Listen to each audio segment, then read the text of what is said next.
अभियांत्रिकीच्या विद्यार्थ्यांमधील कल्पकता आणि तांत्रिक कौशल्य विकसित करण्याच्या उद्देशानं DY. Patil college of engineering Salokhe नगरमध्ये Indian society for technical education अर्थात ISTEच्या सहकार्यानं इन्व्हेंटो 2025चं आयोजन करण्यात आलं होतं.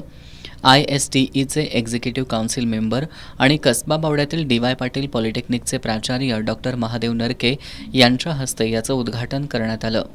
यावेळी बोलताना प्राचार्य डॉक्टर महादेव नरके यांनी विद्यार्थ्यांनी आज समाजाला भेडसावणाऱ्या विविध समस्यांची सोडवणूक करण्यासाठी तंत्रज्ञानाचा प्रभावी वापर करावा असं आवाहन केलं.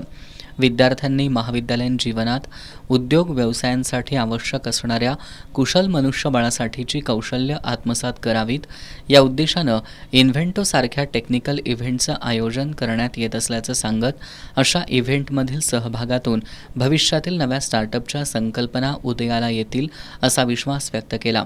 यावेळी प्राचार्य डॉक्टर सुरेश माने यांनी कॉलेजच्या वतीनं विद्यार्थ्यांमधील कौशल्य विकासासह त्यांच्या सर्वांगीण व्यक्तिमत्व विकासासाठी राबवण्यात येणाऱ्या उपक्रमांची माहिती दिली. इन्व्हेंटो 2025च्या उद्घाटनावेळी डी.वाय. पाटील शिक्षण संस्थेचे कार्यकारी संचालक doctor A.K. Gupta, campus director doctor Abhijit Mane, student dean प्राध्यापक गौरव देसाई, प्रशासकीय अधिकारी सुयोग पाटील आणि विद्यार्थी समन्वयक उपस्थित होते. या उपक्रमाच्या आयोजनासाठी डी.वाय. पाटील ग्रुपचे अध्यक्ष डॉक्टर संजय डी. पाटील, उपाध्यक्ष आमदार सतेज पाटील, विश्वस्त माजी आमदार ऋतुराज पाटील, विश्वस्त तेजस पाटील यांचं मार्गदर्शन लाभलं.